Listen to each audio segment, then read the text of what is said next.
See, why do I say that is what you are able to relate to. For a common man, he stays in a house, he's able to relate more to a house. House becomes a commercial properties or retail properties. They are generally taken or bought by a business sense. Does this price, does this rental, does the return on investment suits me? That's not the case with residential property. Oh, this is a good property. This society is really good. Oh, that's a nice status symbol to be in. So you go by, you know, your own. There's a lot of demand, and certain good pieces, they attract a lot of brand value in themselves. So a landmark becomes a brand value and says, oh, my house is there, or oh, my office is there. So that also drives a lot of appreciation in the property. See, what happens is then in a luxury segment, the investments are high, and generally you put a high investment when your sentiment is right. It all depends on the sentiment. So sentiment is going up, and whatever I'm buying is going up, and it also depends on the, a lot of market mobilization. When I buy a luxury property, I generally sell one property to buy another property, which is not happening on Yamuna Expressway. If you're buying a 22 lakh rupees apartment, that's the most of the market belongs to the actual buyers or the actual users.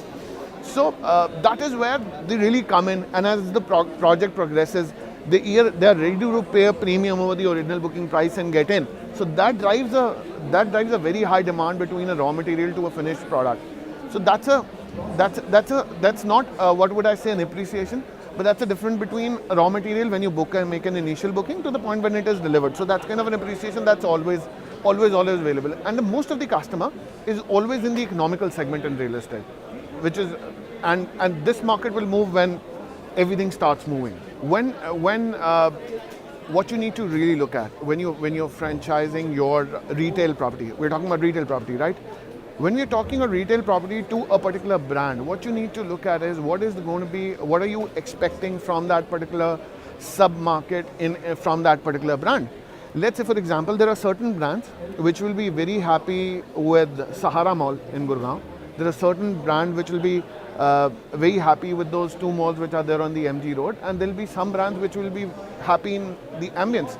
But there's a huge rental difference, there is a huge ROI difference, and there is a huge difference on the kind of people that you want your brand to visit and the kind of people who will come in and appreciate your brand. Now, if you're a low segment brand, start an ambience mall with high rentals, you're gonna fall. So that's a very systematic decision that you need to take. And based on that is the whole rentals and the appreciation. Why do we say real estate is for everyone? See, today is a market where there are all segments available.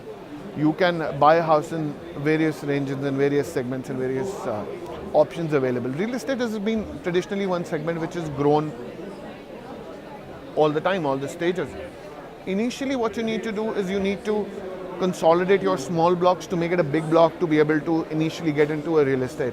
And then you are also now helped by banks and loans and a lot of other factors and segments so that you can make your small savings into a big real estate investment, which in the long run has favored the most. And it's a hard product. It's something which is not very, very volatile as compared to lot many other products. You would not see 1 crore property going down to 50 lakhs. Even in the case of a correction, you might see it to go to 90, 85. So it's a very, very stable thing. It's not that one government changes or the government collapses and the stock market goes from one point to other. That does not really happen with real estate. See, franchising is one of the best opportunities which is available to youngsters today or the young entrepreneurs today. I think a lot of younger entrepreneurs, it is a much wider decision to start, to take a franchise first, learn the nuances of a business, rather than starting your own new brand. Because what sells today are big brands. And to make a big brand, there's a lot of investment, there's a lot of thought process, there's a lot of learning that you need to do before you really launch or set up your brand. So franchising is one place where you get to work with reputed brands, where you get to work with brands which already have a strong presence in the market, and you're able to leverage on the existing brands that are there. So franchising is the best way for you to get into any business, and I think I will tell all youngsters and the young entrepreneurs that this is the route that you should take when you're becoming an entrepreneur for the first time. Major challenges in real estate, there's one biggest challenge is delivery and the delivery capability. A lot of the big brands with, when a developer gets into a project, the easiest way to think that I'll be able to deliver the project is that I'll rope in a contractor and contractor will build it, I just have to pay money. It does not really happen like that. There are many factors that come in. So the first thing that's most important is the delivery. Second, what you need to, before you think about real estate, what you need to think about the title of the property, the documentation, the legalization. What does the really property stands for? Will you be able to get this registered in your name? Will you be able to get a loan on that? When you transfer it to future generations, will your future generations be proud of the fact that yes, you bought this property at that point of time? Because if you make one wrong decision, it's not just you who's gonna be punished, it is also your generations which are going to be punished because you made one wrong decision. So what you need to really ensure is the title of the property, the delivery capability, and ensure that the people that you're working with are honest and transparent so that your products are delivered on time. Most important. Delhi Master Plan 2021 is a great exciting opportunity for developers, for landowners, for a lot of people who are coming in.